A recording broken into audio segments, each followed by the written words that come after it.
বিয়ে হলো একটা সামাজিক বন্ধন, আবার বলা যায় বৈধ চুক্তি, যার মাধ্যমে দুজন মানুষের মধ্যে দাম্পত্য সম্পর্ক স্থাপিত হয়। শুধু দাম্পত্য সম্পর্ক নয়, সাথে দুটো পরিবারের বিশেষ সম্পর্কের সৃষ্টি হয়। বিয়ে নিয়ে পরিবারের থাকে হাজারো স্বপ্ন, শখ, আহ্লাদ, ইচ্ছে। ছেলে কিংবা মেয়ের বিয়েতে বাবা মা, আত্মীয় স্বজন অনেকেই অনেক কিছু করার স্বপ্ন বুনে থাকেন। তাই অবশ্যই বিয়েটা একান্তভাবে সেরে ফেলার মতো বিষয় নয়। শাহজাহান পরিবারের মতো সুনামধন্য পরিবারের ছেলে মেয়েদের জন্য তো অবশ্যই নয়। তাদের জন্য কাজী অফিসে একান্তে গিয়ে বিয়ে করা আর গলায় ছুরি তাক করা একই বিষয়। ব্যাপারটা সুমন সাহেব বড্ড ভালোভাবে বুঝে গিয়েছেন এবং বেশ এলোমেলো হয়ে পড়েছেন। প্রেশার বেড়ে গিয়েছে তার, হাঁসফাঁস করছে বুক। তন্ময়ের পারমিশন পেয়ে গোসলও করে নিয়েছে, তবুও দম বন্ধ হয়ে আসা অনুভূতি থেকে মুক্তি পাচ্ছে না। চিন্তায় তিনি যে কোনো সময় হার্ট অ্যাটাক করে ফেলতে পারেন। কি জবাব দেবেন সে মোস্তফা সাহেবকে? সেই তো গার্ডিয়ানের স্বাক্ষর দিয়েছে, সব কিছু সচক্ষে হতে দেখেছে, সব কিছুই সে করেছে নিজের দুই হাতে। এগুলো নিশ্চয়ই মোস্তফা সাহেবের কানে পৌঁছে গিয়েছে, না হলে এমন পাগলের মতো কলের উপর কল কেন করবেন? এই যে 256 কল ভেসে উঠেছে স্ক্রিনে, কলের নাম্বার দেখেই গলা শুকিয়ে কাট তার। কপালে হাত চেপে সোফায় বসে পড়লেন শব্দ করে। স্বেচ্ছায় এই কি জ্বালা কাঁধে নিলেন? চাকরি তো যাবে, সাথে প্রাণখানাও। অসহায় দৃষ্টিতে তন্ময়ের দিকে তাকালেন। তন্ময় লাঞ্চ করছে ডাইনিংয়ে বসে।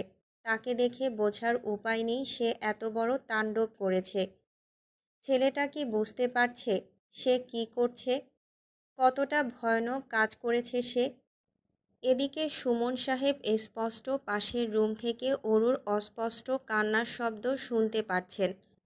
মেয়েটা নিশ্চয়ই ভয় পেয়েছে। সে সকাল থেকে অনবরত কেঁদেই চলেছে, পানি পর্যন্ত গলায় দেয়নি। হুট করে কি হয়ে গেল? কোথাকার জল কোথায় এসে গড়ালো? তিনি অসহায় সুরে তন্ময়ের উদ্দেশ্যে বললেন, স্যার, মামনি, না মানে মেয়েটাকে, মানে ম্যামকে থামাবেন না? সকাল থেকে কিছুই খায়নি, অনবরত কাঁদছে। সুমন সাহেব: জি স্যার, আমার মনে হয় আপনার নিজেকে নিয়ে চিন্তা ভাবনা করা উচিত। স্যার, আমার চাকরি কি থাকবে? তন্ময় টিস্যুতে হাত মুছতে নিয়ে উঠে দাঁড়ালো। সাবলীল গলায় বলল, আমার থাকলে আপনারও থাকবে। সুমন সাহেব অন্ধকার মুখে মিনমিন সুরে আওড়ালেন, আমার চাকরি আর প্রাণ দুটোই গেল বলে। এক্ষুনি বেরোতে হবে, সঙ্গে আসছেন তো? সুমন সাহেব মাথা দোলালো। না যেয়ে উপায় আছে বুঝি? ঝামেলা তো তাকে ঘিরেই। সে না গেলে তাকে বাড়ি থেকে তুলে নিয়ে যাওয়া হবে।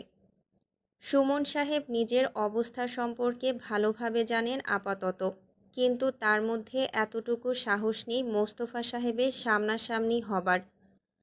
তন্ময় অরুর রুমের সামনে এসে দাঁড়িয়েছে, কয়েকবার করাঘাত করেছে। করাঘাতের শব্দে অরুর কান্না থেমেছে, তবে সারা শব্দ পাওয়া গেল না।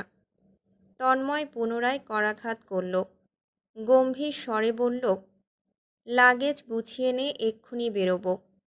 ভেতর থেকে অরুর বিষণ্ণ কণ্ঠের স্বর শোনা গেল, আমি যাব না, একদম যাব না। দরজা খোল অরু। যাব না। তাড়াতাড়ি তৈরি হয়ে বেরিয়ে আয়, আমি এসে যেন দেখি তুই রেডি। কথাটুকু বলে সে ব্যস্ত পায়ে নিজের রুমে ঢুকে গেল। ড্রয়িং রুমে সুমন সাহেব বসে রইলেন মাথা নত করে। মোস্তফা সাহেবের কল পুনরায় আসছে। এটা নিয়ে 56 হবে। এই কল কি ধরবেন? ধরে কেঁদে কেটে মাপ চেয়ে নেবেন এখনই? গতকাল রাতের ঝুমবৃষ্টির আভাস প্রকৃতিতে এখনও বিদ্যমান। রাস্তাঘাট, গাছপালা সব কিছুই ভেজাচ্ছন্ন, সাথে মেঘাচ্ছন্ন আকাশ, শীতল আবহাওয়া। যাবে না বলতে থাকা অরু শরীরে চাদর পেঁচিয়ে গাড়িতে বসেছে। তার পাশের জানালার কাচ নামানো বিধায় হাওয়া এসে সর্বাঙ্গ ছুঁয়ে দিচ্ছে। এত সুন্দর আবহাওয়া, অথচ সে উপভোগ করতে পারছে না। ভয়ে জড়সড় হয়ে গিয়েছে হৃদয়, হাত পা ঠান্ডা হয়ে আছে। ঠিক কী রেখে কী নিয়ে ভাববে মাথায় আসছে না। মস্তিষ্ক বড্ড ফাঁকা। রাতে সেলফোন বন্ধ করেছে, এখনও খোলেনি।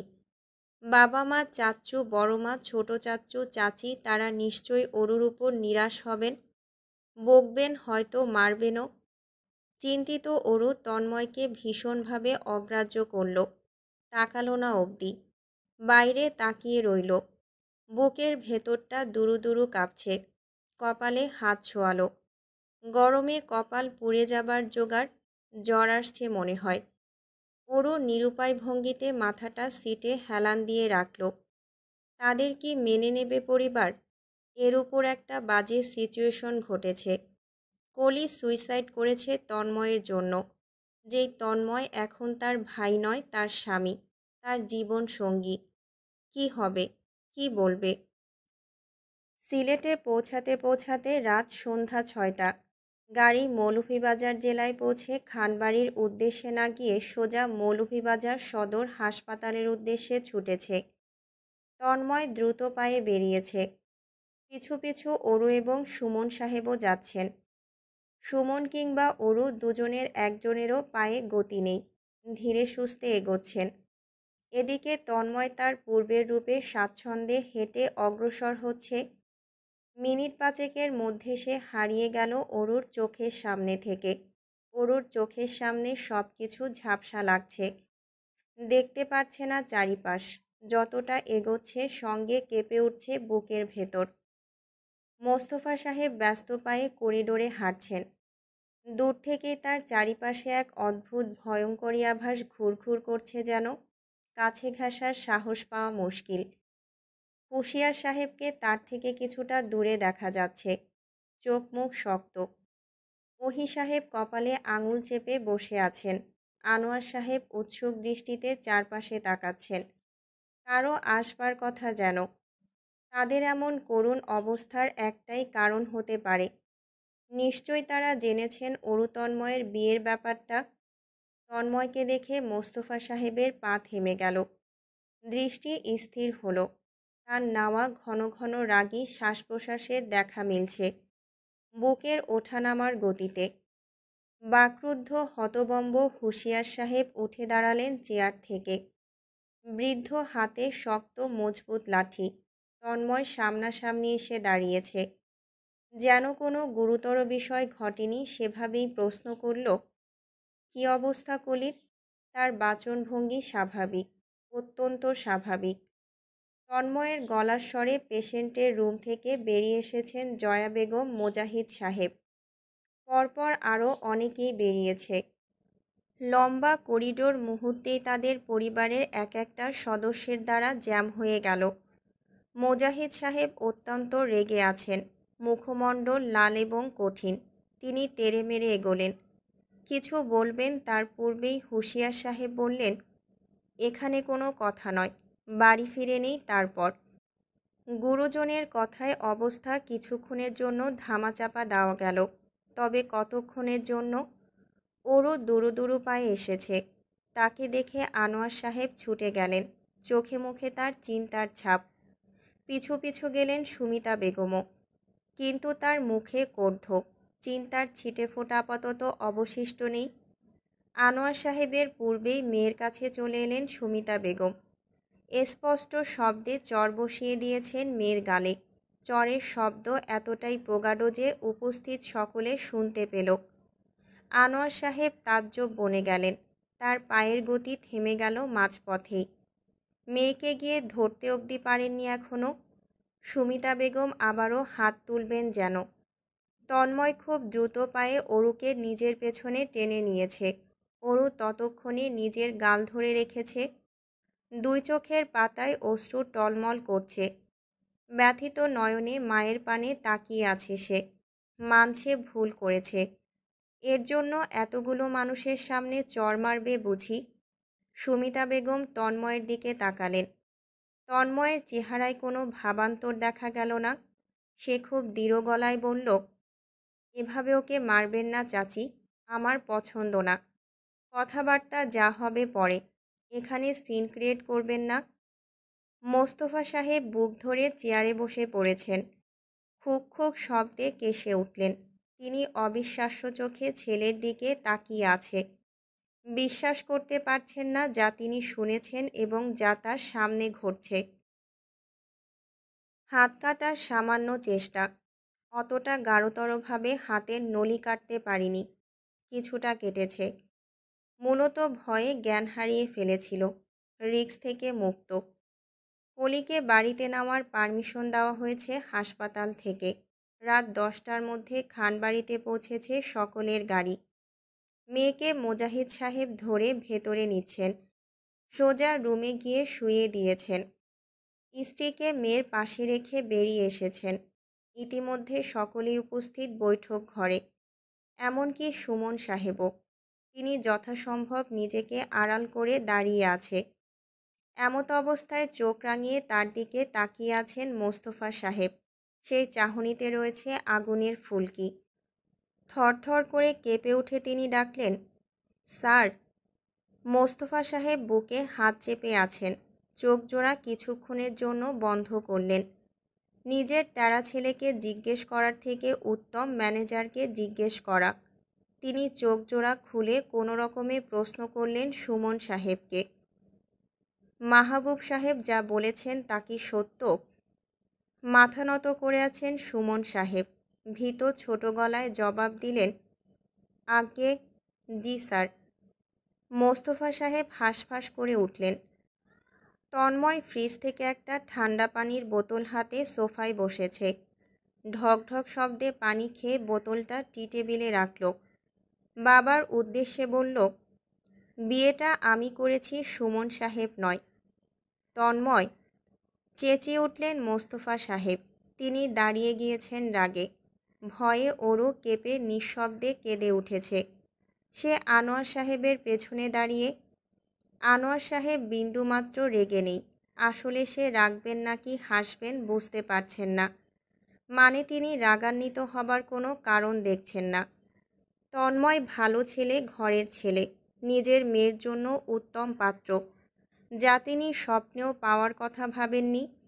সেই ছেলে স্বেচ্ছায় তার মেয়ে বিয়ে করেছে। এখন থেকে মেয়ে তার সারা জীবন নিজের কাছেই থাকবে, আপন হয়ে। এটা তো দুঃখের বিষয় নয়, বরং তার মনে হচ্ছে এর থেকে উত্তম কিছু আর হতেই পারে না। হুঁশিয়ার সাহেব শান্ত হওয়ার চেষ্টা করলেন। ঠান্ডা মাথায় শুধালেন, এভাবে হুট করে বিয়ে করার মানে কি তন্ময়? পরিবার নেই তোমার? কারো রায় নেবার প্রয়োজন বোধ করলে না কেন? মোজাহিদ সাহেব নিজেকে চুপ রাখতে পারলেন না। চেঁচিয়ে উঠলেন, আমি তো দেখছি সব দোষ এই মেয়ের। আমি শুনেছি তো। এই মেয়ে ইচ্ছে করে সঙ্গে গিয়েছে তন্ময়ের, ওর মাথা খারাপ করে দিয়ে বিয়ে করে নিয়েছে। আমার মেয়ে কলি এসে এই মেয়ের সম্পর্কে বলেছে, দুশ্চরিত্রা। এই মেয়ে আমার মেয়েকে মৃত্যুর দিকে ঠেলে দিয়েছে। হতবাক হয়ে পড়েছেন মোস্তফা সাহেব। অবিশ্বাস্য চোখে তাকিয়ে আছেন মোজাহিদ সাহেবের দিকে। তারপর তাকালেন হুঁশিয়ার সাহেবের দিকে। তারপর নিজের স্ত্রীর দিকে। এসব কথা তিনি মোটেও শোনার জন্য প্রস্তুত ছিলেন না। হুঁশিয়ার সাহেব শব্দ করে ছেলেকে চুপ থাকতে বললেন। এরই মধ্যে যা বলার তা বলে ফেলেছেন মোজাহিদ সাহেব। তন্ময় স্তব্ধ মেরে বসেছিল, এবার উঠে দাঁড়ালো। মোজাহিদ সাহেবের চোখে চোখ রেখে তাকালো। লাল হয়ে আছে চোখের সাদা অংশটুকু, ক্ষিপ্ত মুখশ্রী। মোস্তফা সাহেব ছেলেকে আটকানোর সামান্য প্রচেষ্টা করলেন। তার পূর্বেই তন্ময় বলে ফেলেছে, আপনি যার সম্পর্কে কথা বলছেন সে আমার স্ত্রী। মুখ সামলে কথা বলবেন। আনোয়ার সাহেব নড়ে উঠলেন। হাতের শক্ত মুষ্টি ঢিল হলো। আটকে রাখা প্রখর শ্বাস ফেললেন। লাল চোখ জোড়া কিছুটা শান্ত হলো, কিন্তু রাগে থরথর করে কাঁপতে থাকে শরীর এখনও। ওরও বাবার হাত চেপে ধরেছে। নিঃশব্দে কান্নায় ভেঙে পড়েছে সে। মোস্তফা সাহেব উঠে দাঁড়ালেন। শক্ত গলায় বললেন, ভুল আমারই হয়েছে। আমাদের পরিবারের বিষয় এখানে তোলা ঠিক হয়নি। ছেলে আমার, ভাতিজিও আমার, তাদের নিয়ে কথা বলার অধিকারও আমার। আমরা নিজেরাই হ্যান্ডেল করে নেব। আসছি বাবা। নাতির বিয়ে খেতে চলে আসবেন। চলো জয়া। তিনি এক মুহূর্ত দাঁড়াননি, দ্রুত পায়ে বেরিয়ে গেলেন। ছেলের উপর যত রাগ ছিল সব উবে গেল, একরাশ যন্ত্রণা দিয়ে গেল বুকে। নিজের বাড়ির মেয়ে সম্পর্কে এসব কথা তিনি বরদাস্ত করবেন না। ওহি সাহেব তার ভাই আনোয়ার সাহেবের কাঁধে হাত রাখলেন। অরুকে সহ সদর দরজার দিকে এগোলেন। হুঁশিয়ার সাহেব উদ্বিগ্ন সুরে মোস্তফা সাহেবকে ডেকে চলেছেন। কাজ হলো না। মোজাহিদ সাহেবও আহম্মক হয়ে দাঁড়িয়ে রইলেন। জয়া বেগমও আর আশপাশে তাকালেন না। বাবা মায়ের উদ্দেশ্যে কিছু বলে তিনিও বেরিয়ে পড়লেন। প্রকৃতিও রুষ্ট হয়ে আছে হয়তো। ঝিমঝিম শব্দে বজ্রপাত হচ্ছে। আকাশ ফেটে বৃষ্টি নামছে। রাস্তাঘাট ভিজিয়ে দিয়েছে। প্রকৃতি উচ্ছ্বসিত। জানালার কাছে বৃষ্টির রেখা। ওরও ধ্যান মেরে তাকিয়ে থাকতে চাইল। বাড়ির উদ্দেশ্যে ফিরছে। সে আর তন্ময় একই গাড়িতে। আনোয়ার সাহেব তাদের আলাদা যেতে দিয়েছেন মূলত। অবশ্য মোস্তফা সাহেব অমত করেছেন। তবে কে শোনে কার কথা? ওরও আর চোখে তন্ময়ের দিকে আবারও তাকালো। গতকাল রাত থেকে তন্ময়ের বলা কিছু শব্দ তার হৃদয়ে তীরের ন্যায় ঢুকেছে। এই যে রাতে তাকে গভীর স্বরে জান বলে ডাকল, তখন সে দুনিয়া ভুলে গেল চারপাশ। এতটুকু জীবনে কখনো এভাবে ডাকতে শোনেনি তন্ময়কে সে। কখনো স্বপ্নেও কল্পনা করেনি তন্ময় এভাবে বলতে পারে। এই যে এখনও তার শ্বাস নিতে কষ্ট হচ্ছে, সেই রাতের ঘটনা ভাবতেই। তারপর আজ যেভাবে মায়ের থেকে তাকে রক্ষা করল, তারপর স্ত্রী বলে রুখে দাঁড়ালো। অরুর তখন মনে হলো বাবার পরে তন্ময়ই তার দেয়াল, তাকে রক্ষা করার দেয়াল, তার ভালো মন্দ বুঝে নেবার মানুষ। স্বামী স্ত্রীর এই বন্ধন খুব ভালোভাবেই অরুকে নাড়িয়ে দিয়েছে। হুট করে তন্ময়ের ফোন বেজে উঠল। তন্ময় কল রিসিভ করে লাউড স্পিকারে দিয়েছে। ওপাশ থেকে হাস্যোজ্জ্বল পুরুষালী কণ্ঠেশ্বর ভেসে এলো। দোস্ত, যা শুনলাম তা সত্যি নাকি? কি শুনেছিস? ভাব কম নে মাম্মা, অবশেষে আমাদের মতো মিঙ্গেল হয়েই গেলি। আচ্ছা, হঠাৎ বিয়ের কারণ কি? কী রে, ভুল হয়ে গেছে নাকি তোর দ্বারা? আমি নিশ্চিত বিজনেস ট্যুরে গিয়ে ফ্রুটস খেতে হাত বাড়িয়েছিলি, বেসামাল হয়ে গিয়েছিলি। তোকে আমি হাড়ে হাড়ে চিনি ব্যাটা। দোস্ত। ওরও পাশে ফোন লাউড স্পিকারে দেওয়া। I am driving. মাহিনের অনর্গল কথা বন্ধ হয়ে গেল। পরপর কল কেটে গেল। অরু লজ্জায় হতবম্ব। সে দুই হাতে মুখ ঢেকে অন্য পাশে ফিরে গেল। ছি। অরু ঠিক জানে তাদের এই বিয়ে এত সহজে মেনে নেওয়া হবে না। তখন রাগের বশে হয়তো মেনে নিয়েছে। নিশ্চিত বড়সড় ঝড় অপেক্ষা করছে বাড়িতে। বাড়িতে পা রাখতেই আসল রূপ বেরোবে সকলের। হয়তো মা আরেকটি চর বসাবেন গালে। চাচ্চু গম্ভীর মুখে অরুকে ডাকবেন তার সামনে। বকাঝকা করে অরুকে বান্দরবন পাঠিয়ে দেবেন। নয়তোবা বড় মা অভিমানী স্বরে কথা শোনাবেন। চাচি খুব করে রেগে হয়তো বলবেন, এই কাজ কিভাবে করলি বলতো অরু? আমাদের কথা একবারও ভাবলি না? তোকে দিয়ে এটা একদমই আশা করিনি। অরু তখন জবাব দিতে পারবে না। কেঁদে ভাসিয়ে দেবে শাহজাহান বাড়ি। অবশ্য এখনই তার হাত পা ছড়িয়ে ছিটিয়ে কাঁদতে ইচ্ছে করছে। এই ভয় নিয়ে তো থাকতে পারছে না। ভয়ে সারা শরীর কেঁপে উঠছে খানিকক্ষণ পরপর। এই পরিস্থিতি হাওয়া হয়ে গেলে কেমন হয়? ভ্যানিশ হয়ে যাক। ওরও এই থমথমে সিচুয়েশন আর নিতে পারছে না। সকলের গম্ভীর মুখ সহ্য করতে পারছে না। সবাই কেমন করে তাকে শুধু দেখছে, কথা বলছে না, আদর করে ডাকছে না। কেন? ওরও কি এমন করে ফেলল? 5 ঘন্টার জার্নি করে রাত 4টায় গাড়ি বাড়ির সামনে পৌঁছেছে। ওরও আসামির ন্যায় মাথা নত করে বেরিয়ে এলো। বাড়িতে প্রবেশ করে এক কোণে দাঁড়িয়ে পড়ল।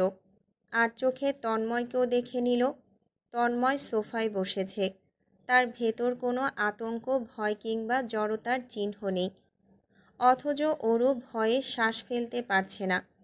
মাথা উঁচু করে বাবা মায়ের মুখের দিকে তাকাতে পারছে না। বিশেষ করে বড় চাচ্চু আর বড় মায়ের পানে। একটা বিয়ে পুরো পরিবারকে অপ্রস্তুত সিচুয়েশনে ফেলে দিল। সম্পর্কের দ্বিতীয় প্যাচ বেরোলো। এত বছরের সাধারণ মধুর সম্পর্কের মধ্যে ভিন্ন স্বাদের সম্পর্ক জুড়ে গেল, যার স্বীকারোক্তি দেওয়াটা দুশ্চিন্তা এবং দ্বিধাজড়িত বিষয়। আশ্চর্য, চোখের পলকে আনোয়ার সাহেব নিজের ভাইপোর শ্বশুর হয়ে গেলেন। সুমিতা বেগম শাশুড়ি বনে গেলেন। মোস্তফা সাহেব ভাতিজির শ্বশুর হয়ে গেলেন। জয়া বেগম শাশুড়ি। সাধারণ সম্পর্কগুলো মুহূর্তেই অসাধারণ রূপ নিয়ে ফেলেছে। এই অসাধারণ সম্পর্কের রূপ বুঝে শাহজাহান বাড়ির গুরুজনেরা বড়ই সমস্যায় পড়ে গেলেন। এই যে মোস্তফা সাহেব অপ্রস্তুত ভঙ্গিতে কেসে উঠেছেন, ভাইয়ের সঙ্গে আনোয়ার সাহেবও কেসে উঠলেন। ওহি সাহেব গলা খাকারি দিয়ে অন্য পাশে তাকালেন।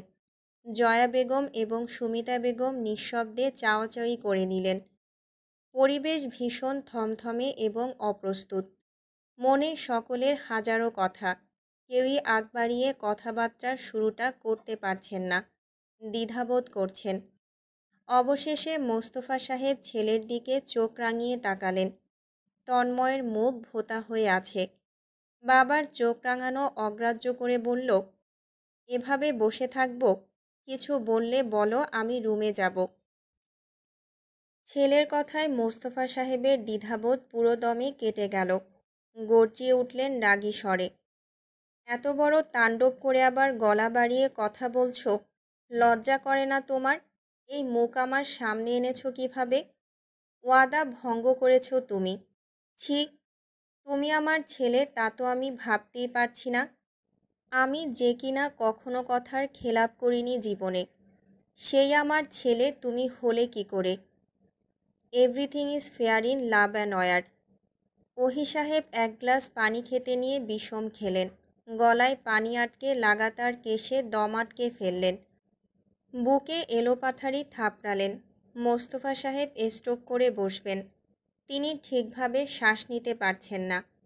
বুকে হাত চেপে কম্পিত আঙুল ছেলের পানে তুললেন। ভেঙে ভেঙে কিছু বলতে গিয়েও পারলেন না। অন্যথায় তন্ময় আসলে কথাটি বলতে চায়নি, মুখে চলে এসেছে হুট করে বলে অবশ্য বেশ হালকা অনুভব করছে। বাবার অবস্থা দেখে তার রাজ্যের ঘুম ভ্যানিশ হয়ে গেল। খুব আরাম করে সোফায় কাতচিত হয়ে বসল। যার যা অভিযোগ শুনবে যেন। ওহি সাহেব শান্ত হয়েছেন। খুব মোলায়েম সুরে কথা শুরু করলেন, কিছু হয়েছিল এভাবে হুট করে? কি কারণ? তন্ময় দূরে কাটকাট হয়ে দাঁড়ানো অরুকে দেখে নিল। রাজ্যের বিরক্তি নিয়ে বলল, কি হবে? কিছুই হয়নি, কোনো কারণ নেই। বিয়ে করতে ইচ্ছে হলো, করে নিলাম। ওহি সাহেব কথা এগোনোর ভাষা হারিয়ে ফেললেন। অন্য বাড়ির মেয়ে বিয়ে করলে না হয় মানা যেত, নিজের বাড়ির ছেলে নিজের বাড়ির মেয়ে বিয়ে করেছে। এখানে কি বলবেন বা করবেন বুঝতেই পারছেন না। মোস্তফা সাহেব কিছুটা শান্ত হয়েছেন। তিনি আঙুল তুলে বললেন, তুমি বাড়ি থেকে বেরিয়ে যাও, এই বাড়িতে তোমার কোনো স্থান নেই। ঠিক আছে। তন্ময় উঠে দাঁড়ালো, উচ্চস্বরে বলল, এই অরু, ব্যাগ গুছিয়ে নে।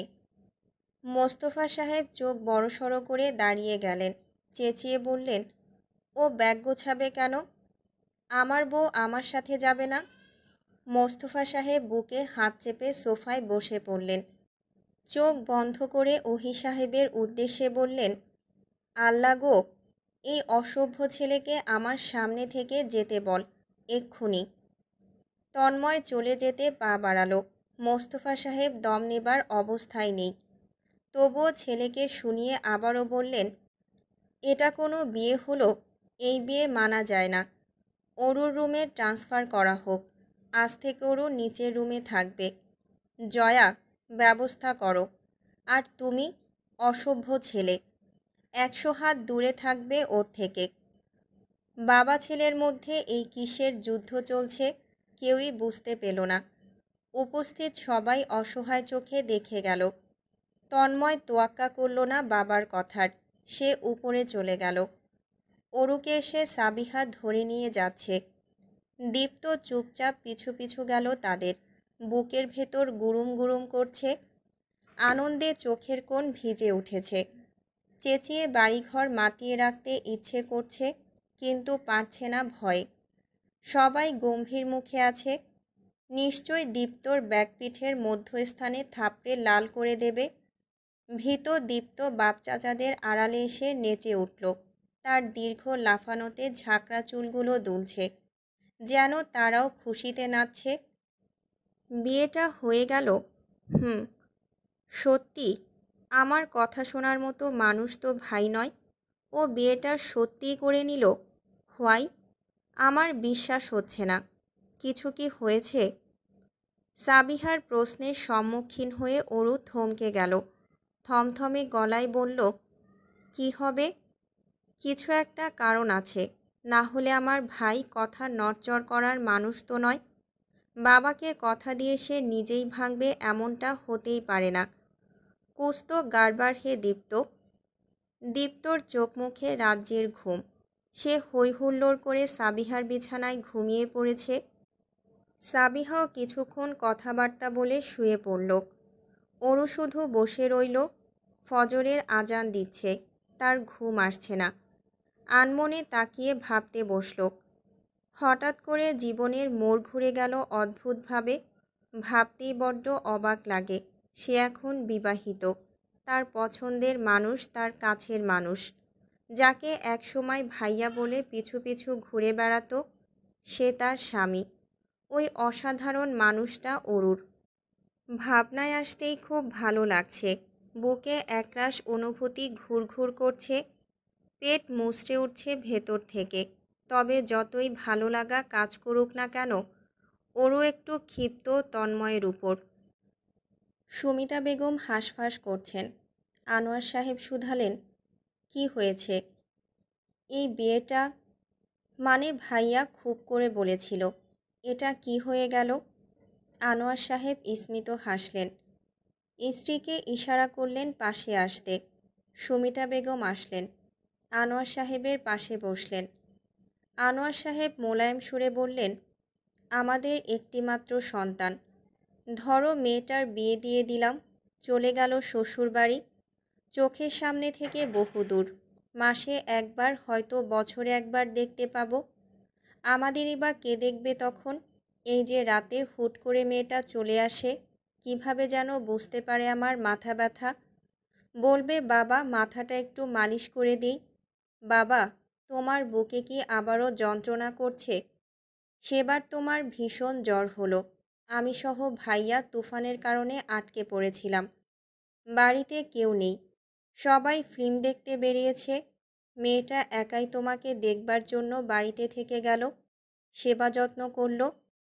হঠাৎ করে তোমার অবস্থা খারাপ। দিশেহারা মেয়েটা আমার সেই তুফানের মধ্যে ছুটে বেরিয়েছে পাশের ক্লিনিকের ডাক্তার ডাকতে। কি সাংঘাতিক তোমার অবস্থা হয়েছিল। চিন্তায় মেয়েটা 2 দিন তোমার সাথেই ছিল, সেবা যত্ন করল। একবার নড়ল না তোমার চারপাশ থেকে। সেই আমাদের আদুরে মেয়েটা চলে যাবার পর আমাদের কি হতো? এভাবে কেই বা দৌড়ে আসতো। মাথা ব্যথায় পড়ে থাকলেও কেউ মালিশ করে দেবে বলে দৌড়ে আসতো না। কিন্তু দেখো, আল্লাহ তাআলার কি অশেষ রহমত। পরের বাড়িতে যাওয়ার জন্য জন্ম নেওয়া মেয়েটা সারা জীবন বাবার বাড়িতেই থাকবে, পাশে কাছে। দৈনন্দিনের মতো একসাথেই থাকব। মৃত্যুর আগ পর্যন্ত মেয়েটা চোখের সামনে থাকবে। এটা কি আনন্দের বিষয় নয় সুমিতা? আবার দেখো, তন্ময়কে ছেলের চোখে দেখে আসলাম। আমার দেখা শ্রেষ্ঠ ছেলে। কোনো কমতি বা খারাপ দিক নেই তার মাঝে। সেই ছেলে আমার একমাত্র মেয়ের জামাই হয়ে গেল। আমাদের মেয়ে জামাই। সম্পর্ক দুটো। হয়তো এই সম্পর্ক শক্ত করে রাখতে পরিশ্রম করতে হবে। আগের থেকে এখন আরও বেশি কেয়ারফুল হতে হবে। তবে দিন শেষে আপন সম্পর্কগুলো চারপাশে রয়ে গেল না। সুমিতা বেগম কেঁদে উঠলেন। ভেঙে পড়লেন স্বামীর বুকে। খুব করে কাঁদলেন। কাঁদতে দিলেন তাকে আনোয়ার সাহেব। একসময় শান্ত হলেন সুমিতা বেগম। খুব ধীর স্বরে বললেন, আমাকে একদিন বলেছিলেন আপনি সেই দিনের অপেক্ষায়, যেদিন আমি নিজেকে আপনাকে সব কিছু খুলে বলবো। আমি আজ বলতে চাই, আপনি শুনবেন?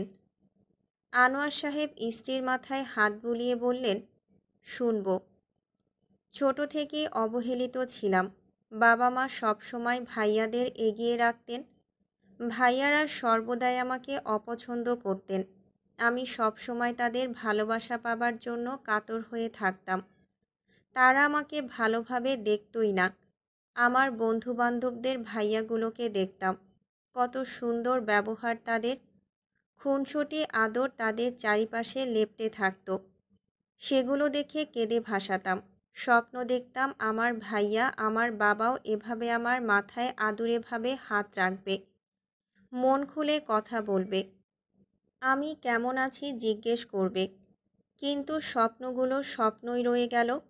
আপনার সাথে বিয়ে হলো। এই পরিবারের মানুষ দেখে মুগ্ধ হয়ে গেলাম। যেখানে আমি বড় হয়েছি সেখান থেকে সম্পূর্ণ ভিন্ন পরিবেশে ভিন্ন ব্যবহার পেলাম। প্রথম এসে ভেবেছিলাম এখানে হয়তো নাটক চলছে, তাই সবাই এমন ভালো ব্যবহার করছে। দিন যেতে থাকলো, আমার ভুল ধারণা ভাঙল। এই পরিবারের মানুষগুলো আসলেই সত্যিকারের। খেয়াল করলাম বিয়ের পর ভাইয়াদের ব্যবহারের পরিবর্তন এলো। আমাকে গুরুত্ব দিতে শুরু করলো। আমার যে কি আনন্দ হলো আপনাকে বোঝাতে পারবো না। অনাকাঙ্ক্ষিত স্বপ্নগুলো চোখের সামনে পূরণ হতে দেখে দিশেহারা হয়ে পড়লাম। ভাইয়েরা যা বলতো তাই করার চেষ্টা করলাম। টাকা দিতে বলতো দিতাম, অফিসের সম্পর্কে জানতে চাইতো জানাতাম। সত্যিটা চোখের সামনে থাকতেও তা অগ্রাহ্য করলাম। তাদের ভালোবাসা পাবার জন্য অন্ধ হয়ে গেলাম। মেয়েটাকেও তাদের বাড়িতে পাঠানোর জন্য এক পায়ে রাজি ছিলাম। আমি ভালো মা নই, ভালো স্ত্রীও নই। আমি অঝরে কাঁদতে থাকা সুমিতা বেগমকে জড়িয়ে বুকে নিলেন আনোয়ার সাহেব। সান্ত্বনাস্বরূপ কপালে ঠোঁট ছোঁয়ালেন। তিনি হেসে বললেন, আমার অপেক্ষার অবসান ঘটেছে। মাফ করবেন আমাকে। তুমি অন্যায় করনি সুমিতা। আমি তোমাকে অন্যায় করতে দেইনি। ঠিক এভাবে আগলে রেখেছি। মরার আগ পর্যন্ত আগলে রাখব। তুমি শুধু পাশে থেকো। বিয়ের বিষয়টা যেন ঘটেইনি। সকলেই নর্মাল, কোনো রিয়াকশন নেই। সাত সকালে ঘুম থেকে উঠে সবাইকে আগের মতোই পেল অরু। ব্রেকফাস্টে খেতে বসে সে ভয়ে ভয়ে মায়ের দিকে তাকালো। সুমিতা বেগম গম্ভীর মুখে দুধের গ্লাস এগিয়ে দিলেন নিত্যদিনের মতো। অরু একটানে খেয়ে নিল সেটা। ভয়ে নাক মুখ কুঁচকায়নি আজ। পরপর তন্ময় এসে পাশে চেয়ার টেনে বসল। তৈরি হয়ে এসেছে জনাব, খেয়ে অফিসে যাবে বোধহয়। অরু চোরা চোখে তাকেও দেখে নিল। আশ্চর্য, সবাই নর্মাল, শুধু অরু বাদে। কেন? সবাই কি ভুলে গেল তাদের বিয়ের কথা? কালই তো বিয়ে করল তারা। অরু বিবাহিত, ব্যাচেলর নয়ার। এত বড় সত্য কেউই গ্রাহ্য করছে না আর। সবাই কি বিয়েটা ভুলে যেতে চাইছে? তন্ময়ও। ভয়ে অরুর বুকটা কেঁপে উঠল।